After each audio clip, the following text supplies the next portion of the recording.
YouTube, it's your boy Jazart here. Another beautiful Aussie spring day. Sun's out. Got the old 95 Heritage out, which I've done a couple of different new mods, which I'm about to show you today. Here's the old gal.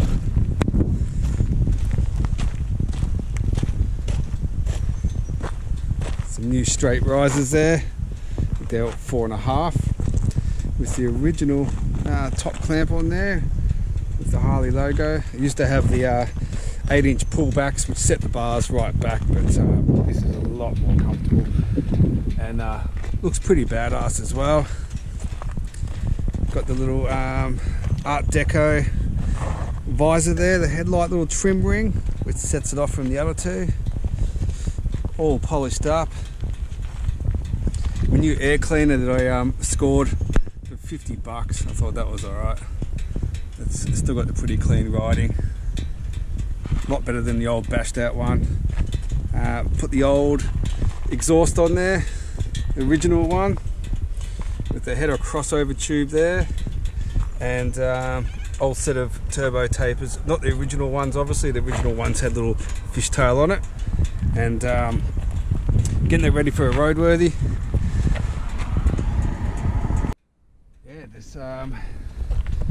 Put the original seat on the back there, the pillion passenger, sissy bar pad, new concho, leather concho to finish it off. The other one had fallen off and just disintegrated, I think.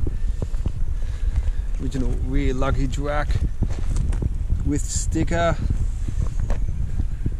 little blacked out lens at the back there, keeping the original reflectors. The belt drive chain cover is back on. Obviously, to get a roadworthy in Victoria, you have to return the bike back to stock these days. So then once it's all done,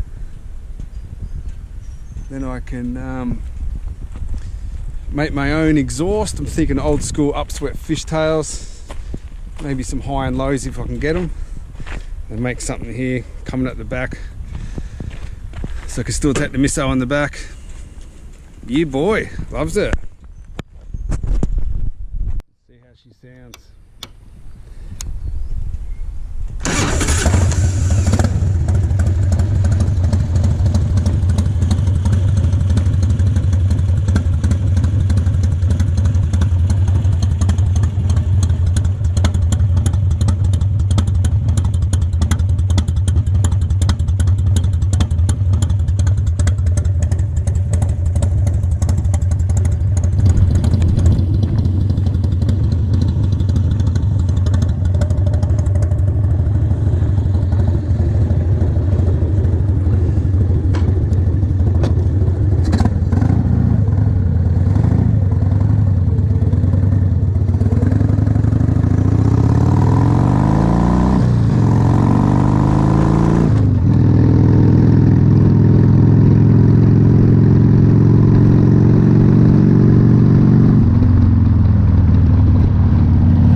José.